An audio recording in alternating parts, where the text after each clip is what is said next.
Jepang sedang dalam kondisi tidak baik-baik saja setelah alami banyak masalah. Mereka harus dihadapkan krisis ekonomi dan darurat bahan pangan. Selain itu, Jepang juga harus digantayangi potensi bencana alam besar. Gara-gara hal itu, negeri Sakura terpaksa menjatuhkan harga dirinya dengan meminta bantuan Indonesia dan Korea Selatan. Penasaran kisahnya seperti apa? Dengerin ceritaku sampai selesai. Krisis pangan melanda Jepang. Jepang dikenal sebagai negara lumbung pangan selama hampir 2 dekade terakhir. Namun dalam beberapa tahun belakangan ini, negeri matahari terbit mengalami masalah yang cukup pelik. Dikutip dari CNBC, Jepang menghadapi krisis pasokan beras. Harga beras di negeri Sakura dikabarkan naik 82% dalam setahun menjadi 4.000 yen atau Rp393.000 per kilogram. Kenaikan ini disebabkan gelombang panas ekstrim yang terjadi pada musim panas 2023. Dampaknya beberapa padi mengalami gagal panen dan membuat beras di Jepang mengalami defisit. Ini dampak langsung dari gelombang panas ekstrim yang merusak produksi dan mengganggu distribusi. Kondisi ini bisa terjadi di negara mana saja yang tidak punya cadangan beras memadai, ungkap Amran Sulaiman selaku Menteri Pertanian Indonesia. Sementara menurut Tako Eto, krisis pangan ini merupakan yang terparah sepanjang sejarah Jepang. Terakhir kali negeri Sakura mengalami krisis beras adalah di tahun 1999 yang lalu. Ini benar-benar di luar dugaan. Pemerintah harus mengembalikan kondisi ke tingkat normal, ungkap Menteri Pertanian Jepang ini. Pemerintah Jepang sebenarnya sudah mengantisipasi dengan membatasi produksi. Tujuannya adalah untuk menjaga harga tetap tinggi dan menghindari pembelian panik oleh para konsumen. Selain itu, pemerintah Jepang juga terpaksa melepas 231.000 ton cadangan beras. Padahal cadangan beras ini merupakan pemasokan paling tinggi dan menjadi penopang pertanian negeri Sakura. Untungnya, Jepang masih punya persediaan darurat yang disimpan di 300 lokasi. Di sisi lain, krisis beras yang melanda Jepang juga diprediksi bisa menimbulkan kekacauan besar. Menurut Badan Pangan Dunia atau FAO, akan ada 864 juta orang di dunia yang mengalami kerawanan pangan. Ini bukan sekedar peringatan, tapi bukti nyata bahwa pangan adalah isu strategis, kata petinggi FAO. Terpaksa minta bantuan rival. Meskipun pemerintah telah mengambil langkah konkret, Jepang masih belum bisa lepas dari jeratan krisis. Dampak buruknya adalah membuat harga diri negeri Sakura jatuh. Pemerintah pada akhirnya menyerah dan terpaksa memohon pertolongan ke Korea Selatan. Padahal sebelumnya Jepang sangat anti dengan produk pangan yang berasal dari negeri ginseng. Gak heran Jepang pun gak punya pilihan dan bakal mengimpor beras dari Korea. Ini jadi kali pertama negeri Sakura mendatangkan beras dari negeri rival dalam kurun waktu 25 tahun. Terakhir kali Jepang mengimpor beras ke Korea Selatan adalah pada tahun 2000 yang lalu. Mereka tahu kualitas beras di Korea Selatan cukup bagus, kata Park Jae-hyun selaku supplier beras. Beras Korea sendiri punya keunggulan dibandingkan beberapa produk negara lainnya. Beras ini termasuk ke dalam varietas Japonica yang berbiji panjang dan tidak terlalu lengket. Gak cuma meminta pertolongan ke Korea, Jepang juga sampai menghubungi Indonesia. Sektor pertahanan Nusantara sendiri mengalami peningkatan signifikan dalam beberapa tahun terakhir. Andi Amran Sulaiman selaku Menteri Pertanian menyebut Jepang ingin belajar dari Indonesia. Salah satunya adalah metode pompanisasi untuk menggenjot produksi beras. Menurut Andi, Jepang menganggap Indonesia telah sukses mengatasi ketersediaan beras nasional. Prabowo Subianto bangga luar biasa atas pencapaian terbaik pertanian Indonesia.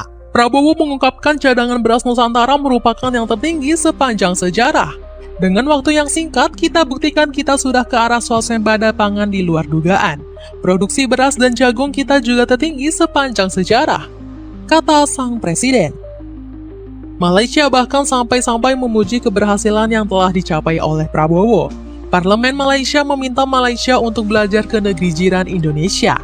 Presiden Indonesia pada suatu ketika mengarahkan Menteri Pertanian untuk membuat transformasi, dan Indonesia telah berjaya hasil pertanian negara dia cukup berguna untuk kita, ungkap Datuk Seri Panglima Bung Mokhtar Radin. Ditinggal luris karena potensi bencana alam. Jepang semakin kewalahan karena sumber cuan utamanya mulai mengering. Negeri Sakura panik bukan main karena mereka tengah dihadapkan dengan menurunnya kunjungan turis. Usut punya usut, mereka ogah ke negeri matahari terbit karena takut diterjang gempa bumi. Terlebih, Satgas Gempa Jepang melaporkan akan ada gempa besar bermagnitudo 9 dalam 3 dekade lagi. Besarnya gempa ini juga bakal mengakibatkan banyak korban jiwa. Negeri Sakura memprediksi mereka akan kehilangan lebih dari 300.000 orang akibat kejadian tersebut. Pasalnya, gempa tersebut bakal membawa tsunami ke wilayah negeri Sakura. Akibatnya, sekitar 1,23 juta warga atau 10% dari total populasi Jepang bakal mengungsi akibat bencana tersebut. Enggak heran wisatawan yang ingin pergi ke Jepang panik mendengar rumor tersebut. Bagaimana tidak, mereka langsung membatalkan perjalanan karena khawatir dihantam gempa dahsyat. Buktinya, sejumlah turis dari Hong Kong dan Taiwan berbondong-bondong membatalkan perjalanannya. Ramalan gempa bumi benar-benar mempengaruhi keputusan pelanggan kami. Kami mencatat ada penurunan drastis terkait minat berwisata ke Jepang. Saya belum pernah mengalami hal seperti ini sebelumnya, ujar Frankie Chow selaku pemilik bisnis travel. Kaburnya wisatawan juga membuat pemerintah Jepang ketar-ketir, sebab Tokyo meralat ramalan tersebut yang dinilai tidak mungkin secara ilmiah.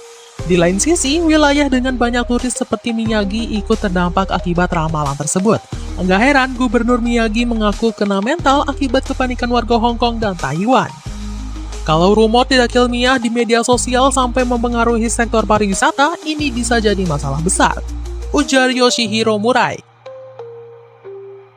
Dapatkan sepatu Adidas versi lokal dengan harga murah. Cek linknya di bawah ini.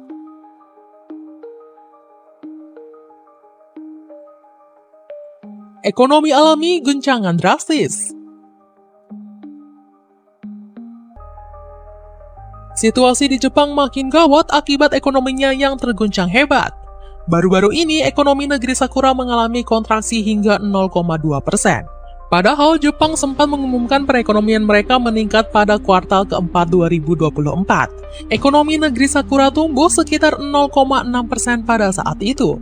Di lain sisi, nilai tukar yen terhadap dolar Amerika juga mulai melemah.